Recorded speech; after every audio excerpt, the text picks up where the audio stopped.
நாம் தமிழர் கட்சியை பலவீனப்படுத்த பார்க்குறதா பாஜக? ஏன்னா நாம் தமிழர் கட்சியை மற்றவை அப்படின்னு சொல்லி ட்விட்டரில் நேற்றைக்கு ஒரு இது சென்றானுச்சு.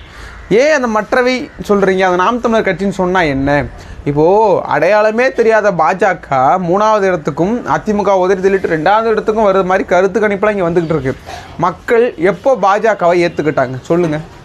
17% விழுக்காடு ஓட்டு வாங்க போகுது. அநியாயமாக தெரில, உருட்டலாம். ஆனால் தொலைக்காட்சிகள் இன்றைக்கி வெறும் எப்படின்னா பணத்திற்காக சில விளம்பரங்களை போடுகிறார்களோ அப்படின்ற ஒரு எண்ணமும் ஒரு கேள்வியும் நம்ம மத்தியில் எழுப்பப்படுது. இது போன்ற பாஜக இங்கே 3வது பெரிய கட்சியாக வந்துருச்சு, இல்லை 2வது பெரிய கட்சியாக வந்துருச்சுன்னு ஏற்றுக்க முடியுமா? நான் எதுக்காக அச்சப்படுறேன் அப்படின்னா, பாஜக 2வது இடத்துக்கு வர இவ்வளோ துடிக்குது. அதுக்கு ஜெயிக்கிறோம் தோக்குறோன்றது பிரச்சனை இல்லை, 2வது இடத்துக்கு வந்துடணும். அப்போது திமுக இருக்கக்கூடிய எம்எல்ஏக்கள்கிட்ட டீல் பேசணும், பேசி எம்எல்ஏ உருவணும். ஏன்னா